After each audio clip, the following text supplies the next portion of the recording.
tengan todos ustedes. Espero que están teniendo un excelente día. Soy la psicóloga Paula Barrios y vamos a continuar con nuestra materia. Como siempre, voy a comenzar compartiendo las diapositivas del tema. El día de hoy, en nuestra cápsula número 15, vamos a hablar acerca del sistema administrativo público. Vamos a abordar acerca de las organizaciones administrativas públicas, funcionalidad organizativa y jurídica, gobernanza y nueva gestión pública. El estudio del poder político carece de sentido práctico si no se comprende el mecanismo a través del cual las decisiones soberanas se transforman en realidades tangibles para los ciudadanos. En esta decimoquinta cápsula vamos a abordar de manera exhaustiva tanto el sistema administrativo público, diseccionando su organización administrativa y funcionalidad jurídica, así como la evolución de pra- paradigmática de la gobernanza en la nueva gestión pública. Vamos a empezar con la epistemología de la administración pública. La administración pública no es un ente neutral ni una simple herramienta mecánica. Es la materialización institucional del monopolio de la violencia legítima y la autoridad del Estado. Max Weber definió su forma pura a través del modelo de burocracia legal racional, caracterizado por la jerarquía estricta, la impersonalidad en el trato, la división del trabajo basada en la especialización técnica y la sujeción absoluta de reglas escritas. Este modelo histórico fue indispensable para erradicar el patrimonialismo, donde los cargos públicos eran propiedad privada del gobernante. Sin embargo, el análisis contemporáneo exige evaluar cómo este diseño fundacional se ha visto obligado a mutar frente a la hipercomplejidad de las demandas sociales del siglo XXI, dando paso a estructuras orgánicas mucho más flexibles y fragmentadas. La morfología del aparato estatal. Para cartografiar la organización administrativa del Estado, el analista debe de distinguir estructuralmente entre estas dos grandes esferas del poder ejecutivo. Tenemos a la administración pública centralizada y a la administración pública paraestatal. La primera, la administración pública centralizada, agrupa a los ministerios o secretarías del Estado y sus órganos desconcentrados, y estos operan bajo una línea de mando jerárquica directa y subordinada al titular del Ejecutivo. Constituyen el núcleo duro del diseño de políticas y la coerción estatal, mientras que en la administración pública paraestatal está conformada por estos organismos descentralizados, empresas de participación estatal mayoritaria, fideicomisos públicos, que poseen personalidad jurídica y patrimonio propio. Estas fueron diseñadas para extraer técnicas industriales o comerciales, por ejemplo, producción de energía o seguridad social, de la rigidez burocrática central, dotándolo de mayor agilidad operativa. Los órganos constitucionales autónomos. Hay innovación clave en la arquitectura administrativa contemporánea, es esta organización constitucional autónoma. A diferencia de las dependencias tradicionales, estos órganos constitucionales autónomos se ubican fuera de la jerarquía de los tres poderes clásicos del Estado, es decir, del Ejecutivo, Legislativo y Judicial.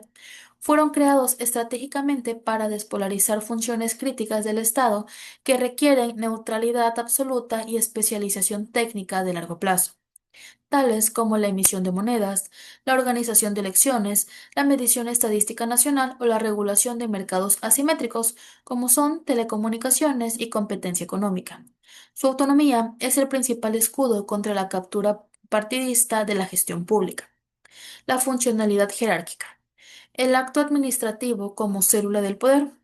El eslabón microscópico a través del cual la administración pública interactúa con el ciudadano y modifica su esfera de derecho es el acto administrativo.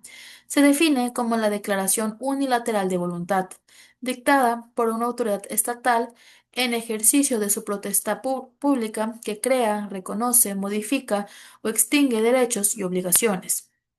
Por ejemplo, la expedición de la licencia, el cobro de un impuesto o la imposición de una multa.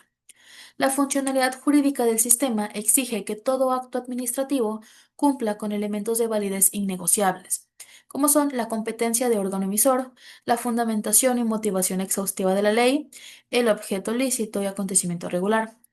La ausencia de cualquiera de estos elementos va a generar una nulidad del acto y expone al Estado a la judicialización Contención administrativa. Contencioso administrativo, perdón. El dogma del derecho administrativo. Mientras que el derecho privado impera el principio de autonomía de la voluntad, la funcionalidad organizativa del sector público está encadenada por el principio de legalidad. Este principio axiomático establece que la autoridad administrativa únicamente puede realizar aquello que la ley le faculta expresamente de manera escrita. Este candado jurídico es la mayor garantía ciudadana contra la arbitrariedad del poder, pero simultáneamente constituye la principal causa de la lentitud y el formalismo, así como de la rigidez burocrática, que obstaculizan la innovación en la previsión de servicios públicos, la crisis del estado de bienestar y el colapso del modelo weberiano. A finales del siglo XX, el modelo de administración burocrática tradicional entró en crisis sistémica de legitimidad y de eficacia. El crecimiento exponencial del estado de bienestar generó aparatos gubernamentales paquidérmicos, fiscalmente insostenibles y autorreferenciales profundamente insensibles a las necesidades individuales de los ciudadanos. La incapacidad de la burocracia tradicional para adaptarse a la velocidad del cambio tecnológico y la globalización, sumada por los déficits fiscales crónicos, detonaron una exigencia global por desmantelar los monopolios estatales ineficientes e importar las lógicas de competencia hacia el interior del sector público.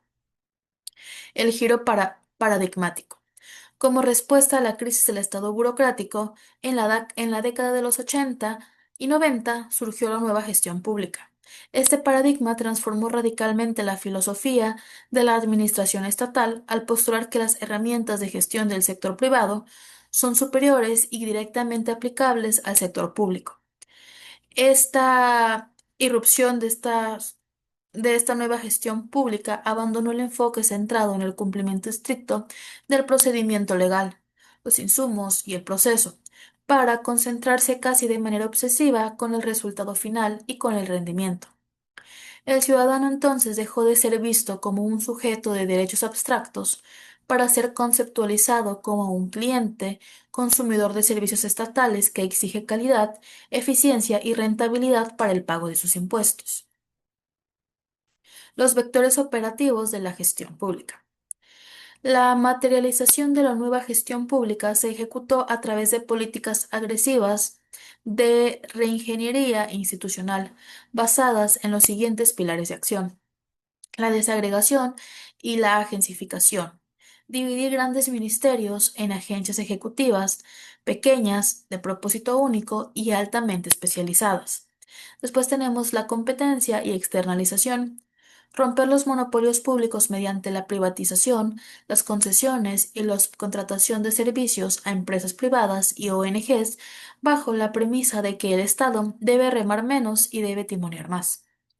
Después tenemos la gestión por resultados. Sustituir el control presupuestal basado en partidas de gasto por un modelo de medición de desempeño mediante indicadores cuantitativos y pago por cumplimiento de metas. La crítica al gerencialismo.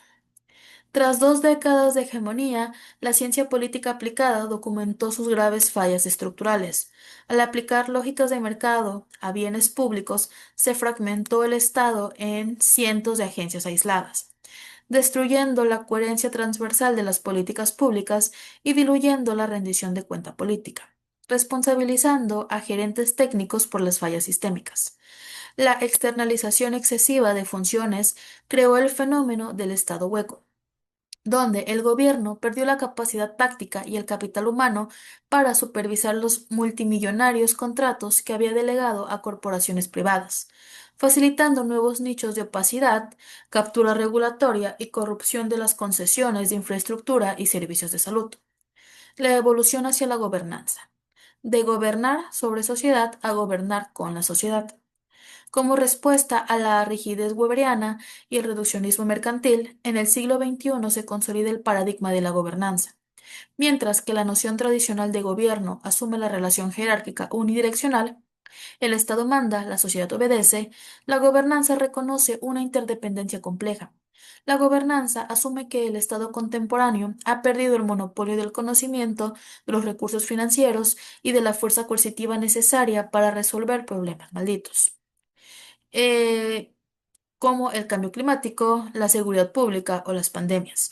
Por tanto, las divisiones públicas ya no se imponen, sino que se busca negociar de redes horizontales donde participan y la sociedad civil organizada, academias y agencias multilaterales.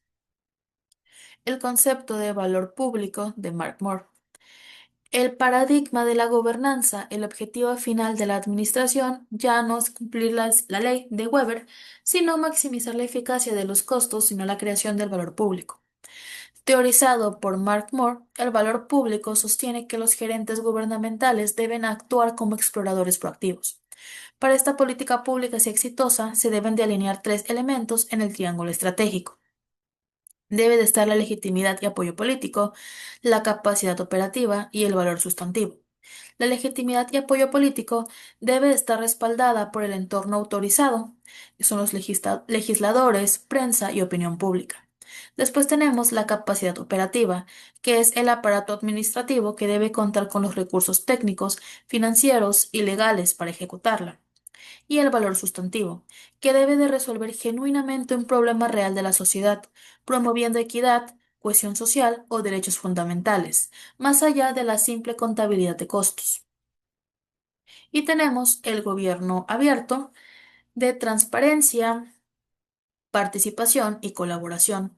La herramienta institucional para operativizar la gobernanza democrática en el modelo de gobierno abierto, lejos de ser una simple política de digitalización de trámites, representa un cambio en la cultura del poder público basado en tres pilares irrenunciables. Tenemos la transparencia proactiva, que es la apertura total de datos gubernamentales en información reutilizable para que la sociedad pueda auditar el gasto público e investigar la toma de decisiones. Posteriormente tenemos la participación ciudadana, que es la inclusión de la sociedad en el diseño y evaluación de políticas públicas desde la fase de planeación, superando el mero momento electoral. Y después tenemos la colaboración, que es la inteligencia colectiva aplicada a lo público. El Estado abre plataformas para que los programadores, ONGs y ciudadanos co-creen soluciones tecnológicas y sociales a los problemas de la comunidad. Y por último, tenemos la digitalización extrema y la burocracia algorítmica. El horizonte actual de la administración pública está marcada por la gobernanza algorítmica. La inteligencia artificial, la automatización de procesos robóticos y el Big Data están sustituyendo rápidamente a la burocracia humana del nivel bajo e intermedio. El Estado moderno utiliza algoritmos predictivos para la asignación de patrullas policiales, detección de evasión fiscal, cruzando bases de datos masivas y la focalización de subsidios sociales. El desafío analítico y legal radica en que el principio de explicabilidad evita que las decisiones que afectan a los derechos humanos queden ocultas en cajas negras algorítmicas, garantizando que el ciudadano siga teniendo el derecho humano a impugnar una decisión automatizada ante un juez. Y con esto vamos a concluir esta cápsula.